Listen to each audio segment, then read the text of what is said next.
sound check for everybody. You have it? Okay. Okay. Well, good afternoon, everyone. My name is Subodh Chandra. I'm the managing partner of the Chandra Law Firm.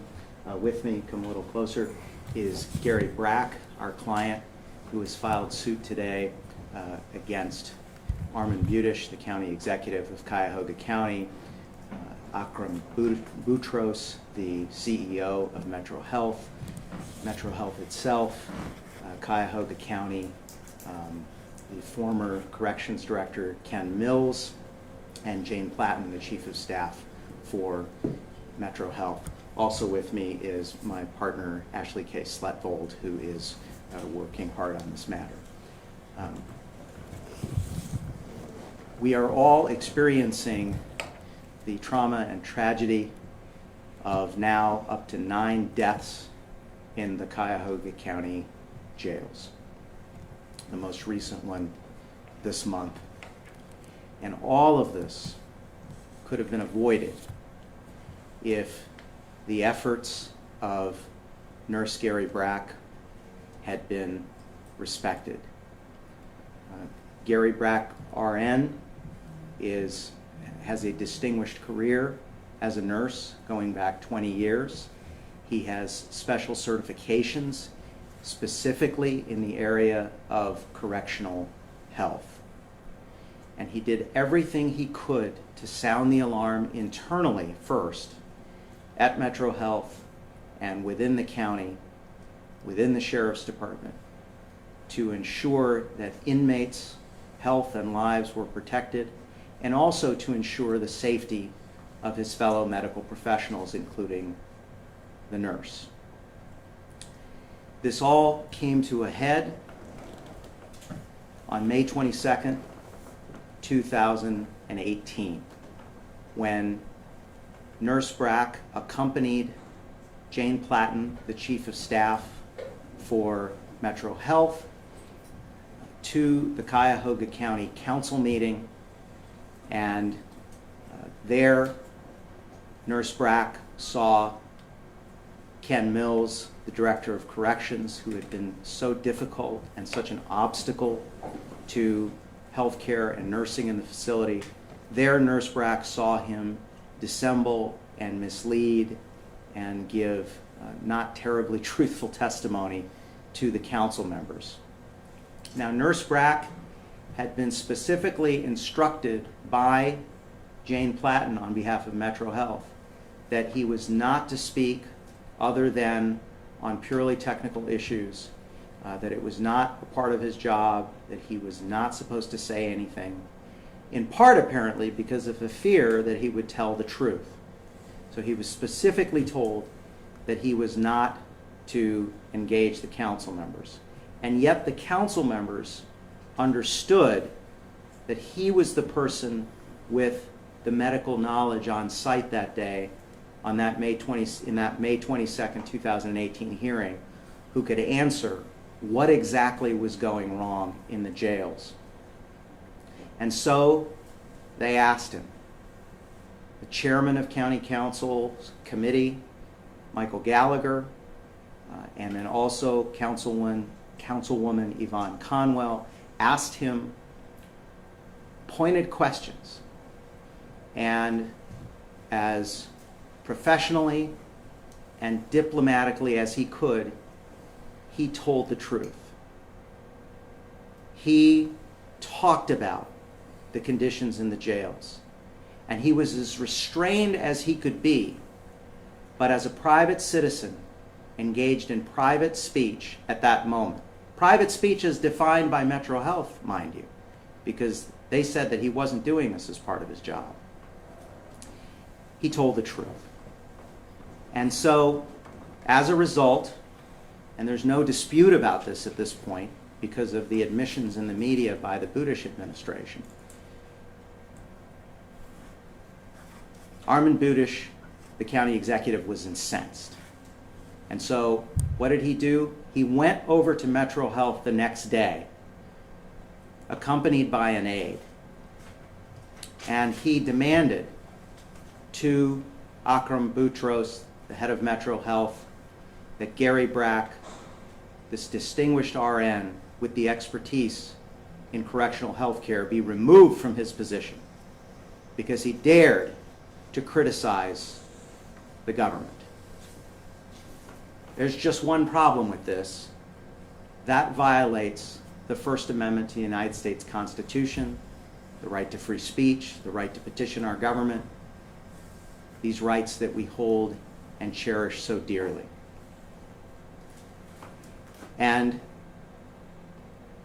Akram Boutros, apparently willing to supplicate himself to the county executive because of this contract, complied.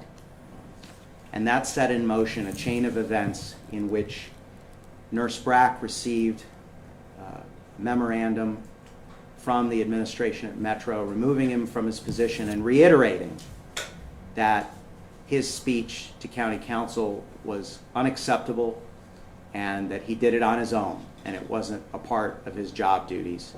The very admission that is required, for this to be a viable and strong First Amendment retaliation matter. He was speaking as a private citizen on a matter of public concern, albeit a public concern that he gained knowledge of as a public employee. It's a classic whistleblower situation. It is astonishing and breathtaking that we have public officials so high-ranking in this county, both at the hospital, and Metro Health is a public hospital, and at the county, who simply displayed, in this instance, no respect for the United States Constitution and the First Amendment. None whatsoever. So, in the last year, Nurse Brack has been cooperating with law enforcement who have been investigating the conditions at the jails. We have, as you know, members of the media who have been contacting us have tried to respect that process. We have respected that process, and we have been silent through that period of time.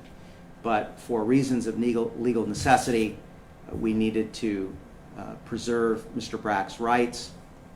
He was eventually terminated from his employment, and we have filed suit.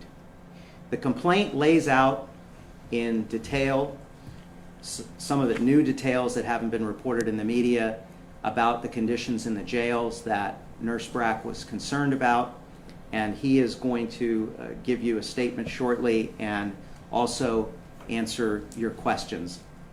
Please don't hold it against him if from time to time I intervene and ask that we not answer a particular question at this time out of respect for both the law enforcement investigation and the civil legal process.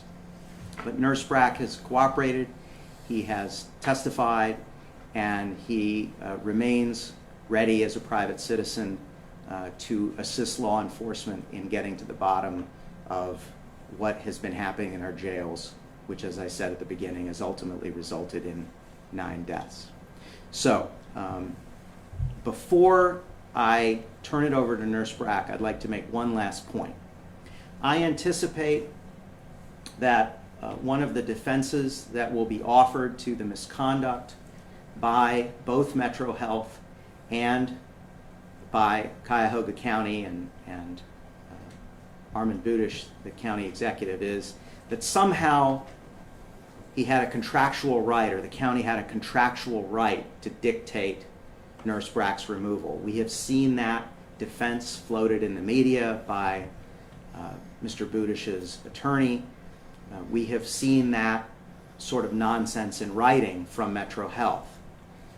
That is emphatically untrue as a matter of law. It is simply not the case that a private contractual agreement, we should all be able to agree, can trump the United States Constitution or the First Amendment to the United States Constitution. So, to use an even more absurd example, slavery is illegal in America under the 13th Amendment to the Constitution. Two public entities could not privately contract and say, well, I had a right under this contract to engage in slavery. We would all agree that that's stupid to assert such a thing.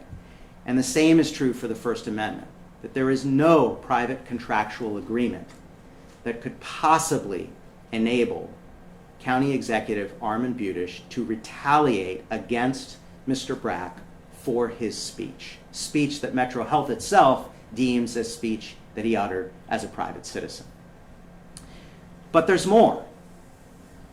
We have obtained, through public records requests, the contracts between Metro Health and the county regarding the jails.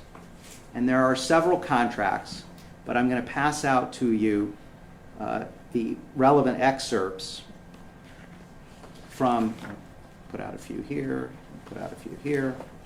There you go. And if you look in these contracts, what you'll see on page 2 of the earliest contract we were given from 2014, or it's actually page 4, the second page of the excerpts. What it says is with, this is subsection 3C, with the advice of the medical director, CCSD, that's the corrections staffing, CCSD shall ensure that it employs or contracts with nursing staff sufficient in number and in quality as it determines in the sole discretion of CCSD that is necessary to effectively operate the center. Okay? But then, when you look at the contract amendment from the following, I think it was in March then, if you turn the pages, you will see language that says, this is on page 5 of the amendment, it says at C, other than its assistance in selecting the medical director as further described as below, CCSD, that's Cuyahoga County, will have no authority to select or remove any medical unit, administrative or clinical staff. CCSD will have no direction, control, or direct or indirect oversight over medical unit staff. Metro Health will retain the sole authority to manage clinical operations and direct and control all medical unit staff. So the position of both Metro Health and apparently Armand Budish, as expressed through his attorneys, that somehow he had the right to dictate Mr. Brack's, Nurse Brack's removal is false. It's contractually false, and it's false as a matter of basic constitutional law. And so I respectfully challenge all of the reporters who are here to not just simply buy and print that explanation if it's offered again, but to point out that even contractually this was incorrect. And so the only explanation we are left with is the contract is being used as a fig leaf or as pretext for unconstitutional acts. With all of that said, I thank all of you for coming, and I would like to give the opportunity for our distinguished client, Gary Brack, RN, to say a few words. Good afternoon.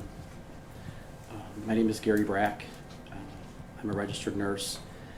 I hold a master's of nursing degree and have over 20 years of experience in emergency and critical care nursing. In 2015, I was hired by Metro Health as the supervisor of nurses at the Cuyahoga County Correction Center. I worked in partnership with the county employee director of nursing to oversee the care of the detainees as well as manage the nursing staff. During my tenure at the Correction Center, I personally witnessed many instances of detainees and health staff being placed in danger due to insufficient staffing, poor attitudes, procedural inadequacies, and leadership bias and indifference. Multiple meetings with the leadership were convened to inform them of my concerns, with little result or outward difference toward the evidence I presented. After several years of concerted effort to bring positive transformation to a dire and potentially lethal situation, I brought my concerns to the county council in an open forum in response to council member questions. This action resulted in the leadership of the county and the Correction Center, retaliating with demand that Metro Health relieve me of my duties with subsequent firing. I was fired for whistleblowing. At no time have I wanted to do anything other than make a bad situation at the Correctional Center better for all who work or are housed there. As a result of my desire to seek institutional change, transparency, and accountability, I have been personally attacked and harmed by those who wish to remain unaccountable for the poor conditions at the Correction Center and ultimately to the taxpayers of Cuyahoga County. The county spokeswoman, Mary Louise Madigan, issued a public statement admitting my removal was due to my reporting of misconduct. This past year, 5 county administrators have abruptly resigned and 4 have additionally been criminally charged and indicted for actions while in office. The former jail director, Ken Mills, and Warden of Corrections, Eric Ivey, are counted among those indicted. My reputation and position have been adversely affected by the actions of those against whom this legal action has been filed. I remain optimistic that the investigation into the conditions at the Corrections Center will bring an end to the deplorable and inhumane state of affairs that has resulted in the death of at least 9 detainees since I was fired for retaliatory reasons. The truth will come out, and I have faith that justice will be served in this case and regarding the mismanagement of the Corrections Center. Thank you. Does anybody have any questions? Gary, how tough has it been for you to sit here over the last 12 months and see the conditions that you tried to make people aware of essentially cost potentially 9 inmates their lives?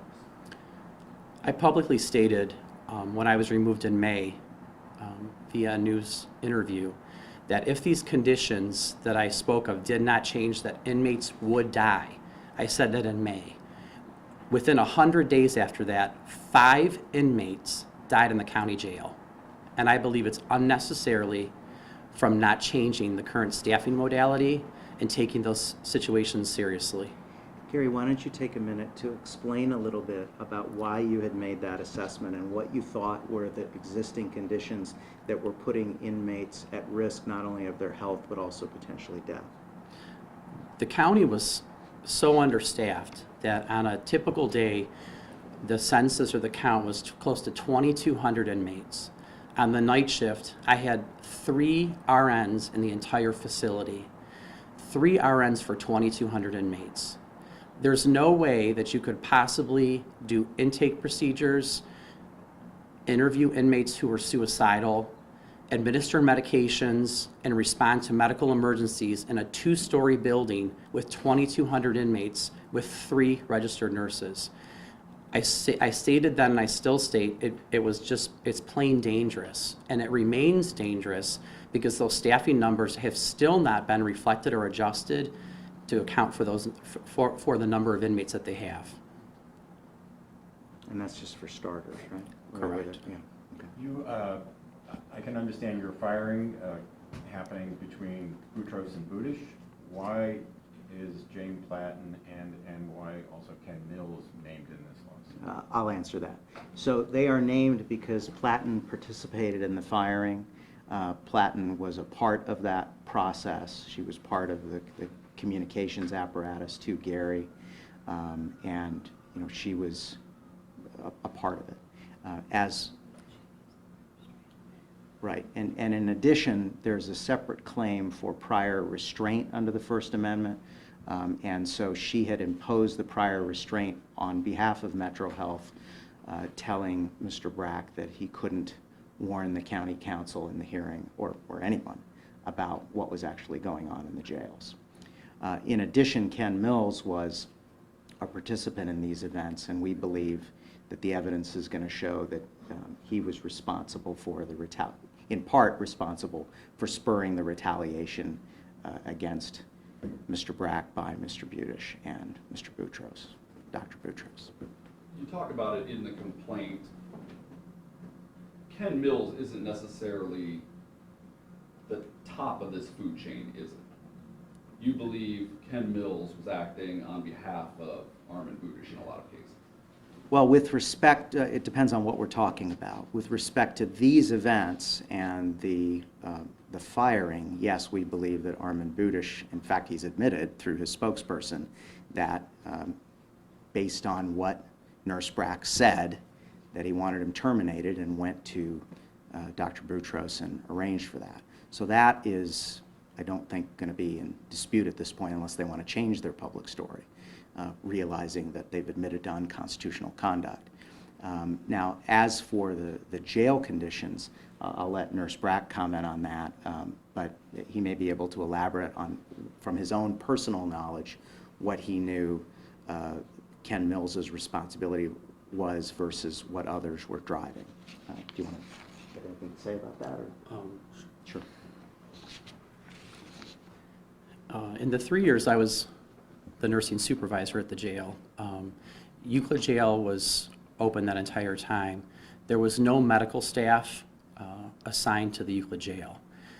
So the former director, Marcus Harris, or I would visit the Euclid Jail to check on the inmates. The county had a specific policy that inmates who were arrested in the municipalities were to be brought down to the county, the main downtown, to be seen by a registered nurse, seen by the doctor, have a 14-day physical, we called it, to be assessed.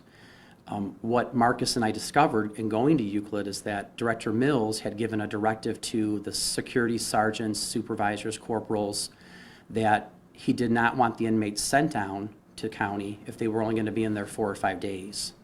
The problem with that is people who are arrested have medical problems. People have high blood pressure, people are diabetic, have cancer, have HIV, take medications, diabetics. Mental illness. Mental illness is huge. And so what we were finding is when we would go out there on multiple occasions, we would visit the Euclid Jail, we would find inmates in hypertensive crisis, their blood pressure was through the roof. We would find diabetics who hadn't had their insulin in 48 hours. We'd find inmates who were fearful of telling correction officers that they take HIV medications or that they have some type of health concern. They didn't feel comfortable sharing that with corrections personnel. Multiple times we found inmates in health crises. When we contacted Director Mills and emailed him, his response was, "I run the jail. Don't tell me what to do." Gave directives specifically in defiance of the county's policy, putting inmates in jeopardy multiple times. At the main jail, the jail was so overcrowded, they took on the City of Cleveland contract without hiring any additional staff. We couldn't handle the amount of population we already had, let alone an additional 25 to 50 to 75 new arrests every day. I didn't have the staff of nurses to even screen these inmates. Inmates would come in with medical problems, and the way we would find out that they were diabetic is when a medical emergency was called 2 days later because the inmate was hypoglycemic, unresponsive in their cell. And then through a process of kind of looking at how things were running, Mills was directing the staff, the security staff, to just put the inmates in general population without any kind of a health screening. That's not in compliance with the law. The law says they have to have a medical screening by medical personnel. Anytime we addressed it, we would copy the sheriff on it, the medical director, Dr. Tallman. Nothing was ever resolved because Mills constantly would say, "I run the jail. Don't tell me how to run the jail." So Marcus and I, we had no one to go to because they felt that they were above the law. And you knew when you went to that meeting last May that you were going to be starting this avalanche. Why did you decide that it was so important that you had to say something now? Yeah. As a nurse, I think it's critical to advocate for patient safety. In addition to that, my nursing staff was unsafe. All around, it's setting up litigious opportunities within the correction center. Inmates should be taken care of. My staff shouldn't have to fear not having enough security officers to go and do their jobs. It was a trickle-down effect, him cutting the security staff, him cutting the hours for our medical dispensary, cutting security officers to escort inmates. We'd have inmates that were suicidal that not only did I not have the staff to see them, I didn't have a registered nurse even available to do it, but there wasn't even security able to go and get the inmate, to see the inmate. So there's no wonder why 9 people died, because the way that the county is set up, it's a disaster. And things will continue unless they change what they're doing down there. Was this Ken Mills, or did this go all the way to the top? The complaint says Mills' orders came straight from the top. He faithfully executed Budish's mandate to cut costs at any cost. Correct. I can't answer that. I know that Mills, Warden Ivy, Sheriff Pinckney, Chief George Taylor, all of them were CC'd and copied on all of our concerns. We would copy everybody to no avail. And this went on for years? Years. Right. 15, 16, and 17. Yeah, and I also want to clarify that as far as the May 22nd council hearing, if you look at that hearing and you look at the, we've transcribed that hearing as well, what Nurse Brack is doing is responding to questions from the council members themselves, because they are concerned about all of this. And you felt at that time you had to answer. Correct. The situation had gotten so bad. Marcus had resigned his position for, it was... Explain to Marcus. So Marcus Harris was the director of nursing for the county. Ken Mills had made it unbearable for him as a county employee, just daily kind of sabotaging the medical department. Marcus left, so that left me by myself as the only nursing personnel to manage the entire operations. It became so bad I had no staffing that not only was I doing my administrative duties as a manager, but then I was having to work in staffing with my staff to even cover basic shifts. There was nights when it would be myself and 2 other nurses, so I made the 3rd nurse, and I was in a director position working the floor as a nurse, actually taking the med cards out, going into the housing units, taking care of inmates, along with all of my other responsibilities. Staffing was critically low and had only gotten worse. Kind of what came to a head is that we had put in, when the Cleveland contract came about, we were responsible for more inmates. Ken Mills had purposely got those positions that we had approved by the sheriff. He called over to OBM and had those positions removed, and then played dumb about it and acted like he didn't know what happened to him. After the sheriff had signed off, we had copies from the sheriff signing off. Maggie Keenan, the director of OBM, the Office of Budget Management, nixed those positions per Ken Mills's request, so we never got additional RNs. After everything that you went through this past year and you saw what happened, do you ever regret your actions or? I don't. There's a lot of hardworking people at the jail, the officers, the nurses. I think everybody tries to do the best that they can. The leadership at the jail needs to change. The administration needs to change. They need to listen to what's going on. My biggest thing was advocating for the patients, which are inmates, and also for my staff, to make sure that my staff goes home safe and that the officers can do their job and take care of the inmates, because that's what we're tasked to do down there. I want to make sure that we discuss one other topic which has come up in our discussions, which is the topic of the opioid epidemic and the impact on the jails, and Nurse Brack's efforts to try to ensure that there was proper addiction identification and treatment for people who were addicted to opioids or other dangerous substances, and the roadblocks that he ran against with the county in those efforts. Nurse Brack, could you please explain that? As all of you probably know, the opioid crisis is horrific in Cuyahoga County. One of the things that we implemented in the jail was doing a withdrawal assessment on any inmate who either self-reported or the nurses, when they saw the nurse, if the nurse observed any symptoms of withdrawal. Typically we do a scoring or assessment on inmates. I didn't have enough staff to even do the assessments on the inmates every day, so we would have inmates come in active withdrawal with mental status changes because they're so into their withdrawal period that they wouldn't see a nurse, and then we didn't find out till a medical emergency was activated in the jail to find out that the inmate had been there for 2 days, 3 days, and had never seen anybody.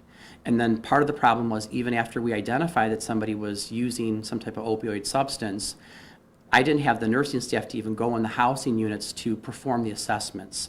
If they were done once a day, that was a good day, because I didn't have enough staff to even reassess these inmates, every 2 to 4 hours. We didn't have enough staff to even administer medications to the inmates like we do in the hospital setting or long-term care setting, I didn't have the staff. We have, approximately one nurse was administering medications to 250 inmates.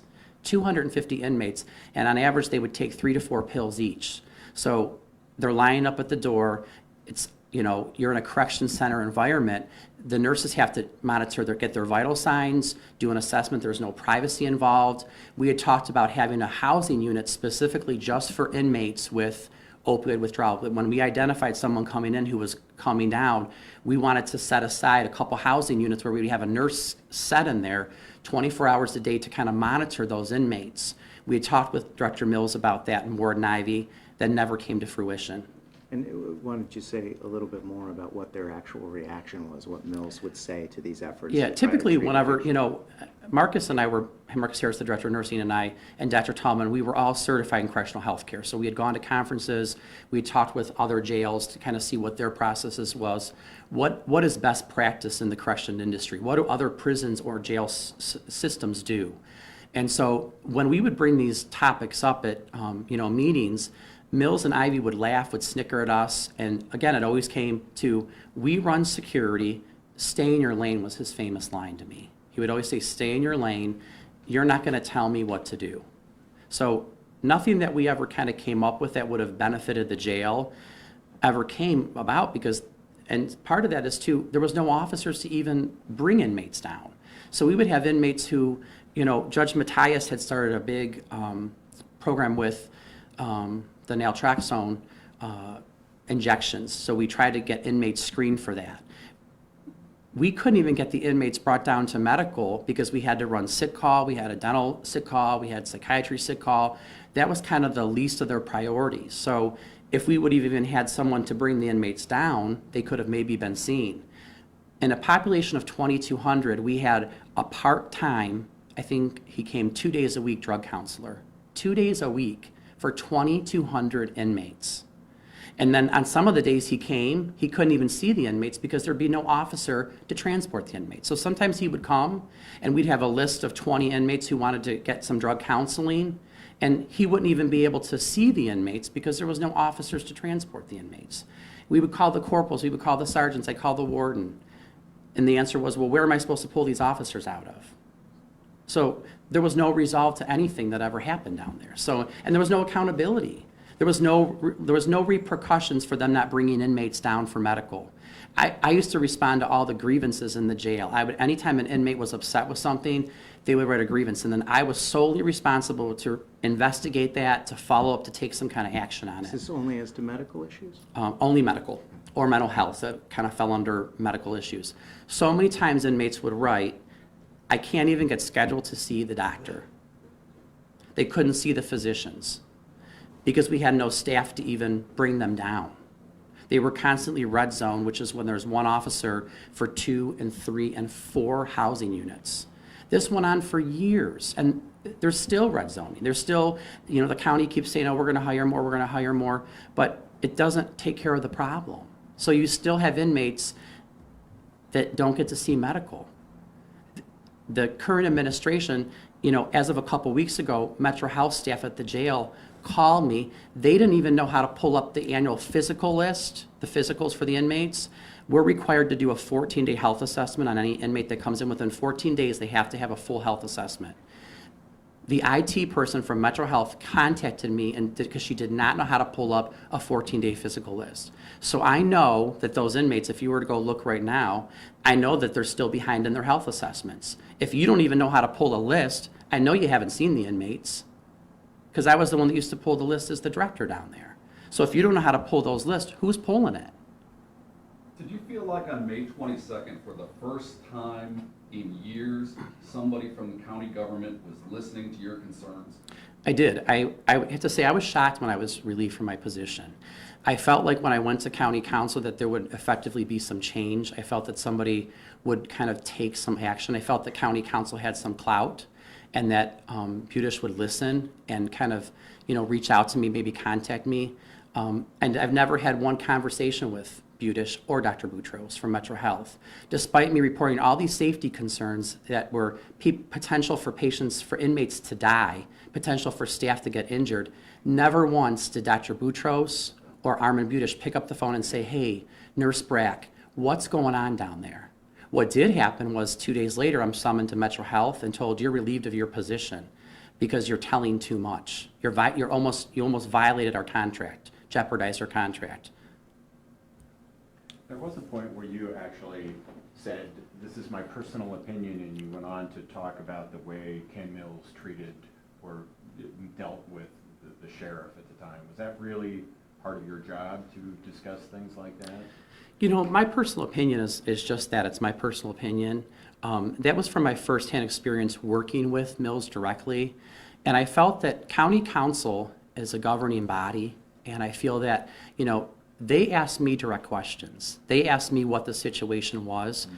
I was going to be as truthful and recall as many events as I could, despite Jane Platten telling me right before the meeting to be diplomatically correct. And as I'm standing up there talking, just how Mr. Chandra is standing next to me, she's scrolling on a piece of paper, stop. She's writing stop, you can see in the video. She's writing the word stop as I'm telling about the truthfulness of what's going on at the county. They were so concerned about that money, losing that contract, that they didn't care about patient safety or my staff's safety. That's what it comes down to. It's all about money. It's not about taking care of inmates. It's not about taking care of making sure that the correction staff, that the medical staff go home safe. It's about the bottom line, and they wanted to make that money.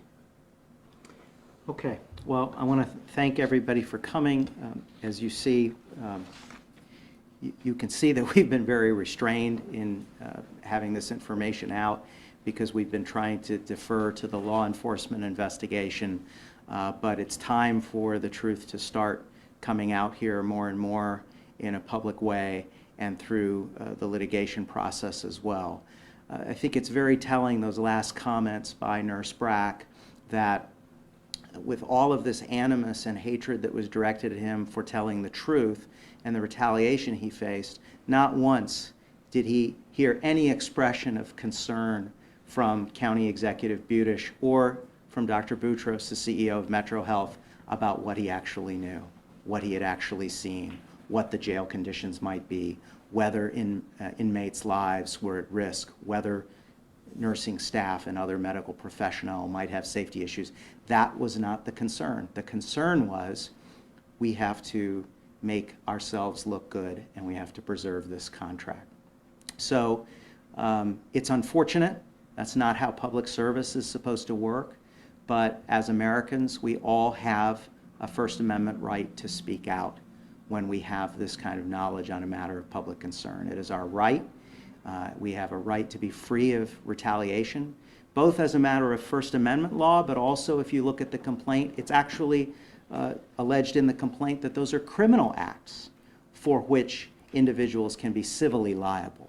They are criminal acts under the Ohio Revised Code to retaliate against a public servant in the discharge of their duties, to interfere, for public servants to interfere with someone's civil rights, their constitutional rights, their statutory rights. And that's what we see happen here. So I think what remains to be seen now is whether the county and Metro Health will slowly come to terms with the trouble that they're in and want to resolve this. That's what real public servants would do. Real public servants would look at this complaint, realize that it's true, and say, we need to resolve this expeditiously. Instead, what I anticipate is they will farm this to very expensive outside counsel, and we will see somebody else making money off of these misfortunes, and a lot. And that's just unfortunate that the taxpayers are going to pay for that, but it looks like the situation we have with the decision makers at issue. So all media should feel free to be in touch with us as things move along. We're going to be pretty circumspect, but over the coming days and weeks, we actually may make Nurse Brack available, because I want to be clear about what our mission is in doing this. As you know, those of you who've dealt with our firm, is once the matter's in litigation, we don't usually have a lot to say beyond explaining the initial filing. But one of the reasons that we think it's important here, and Nurse Brack thinks it's important, is that lives are at risk. I mean, 9 people are dead already, the 9th being just this month. And we just don't want to see the body count rise. And we don't want to see people's health suffering. And since we don't have an indication yet that our public servants actually care about that and prioritize that, other than the lip service they've been giving you all, we're going to continue to make Nurse Brack available to speak out about what he observed to law enforcement, to government investigators, if there are other agencies that are interested in the civil process, and to media, because that's the only way we are going to force change and save lives. Do you believe there are other county employees right now who want to speak out but are scared of becoming the next Gary Brack? Absolutely. In fact, we know that to be the case because Nurse Brack has received encouragement from many of the people that he worked with, and they are terrified. They are scared. Because that's what First Amendment retaliation does. That's what retaliation does. It sends a chilling effect across all the other public servants who want to speak out and who want to be heard. And that's what County Executive Budish, who I've known for a long time. I mean, I know at some point he started off as a well-intended public servant. But that's what he needs to wake up and realize. He needs to wake up and realize that he is so insulated and so isolated and in such a bunker mentality, trying to make himself look good and avoid bad publicity and avoid any criticism, that he's lost sight of what the real public service is all about, which is go down to the people who are at the front lines, learn what they know, and help them be public servants and fix the problems. And these are serious problems. These are life and death problems. So I hope they'll wake up and realize this, but I don't have any indication they will from the kind of foolish comments they've been making to the media. I mean, just stupid comments. We had a right to do it contractually. We did it. I mean, no, not even any comprehension of the legal ramifications of the admissions that they're making publicly. It shows a level of cluelessness that is really unfortunate. So from Nurse Brack's standpoint, it was just time to come forward, start laying this all out, and hope that the collective media attention and pressure forces change. Maybe that change will be driven by county council. I don't know, that remains to be seen. Maybe the county executive will, engage people who will do it. We don't know, but it's got to happen.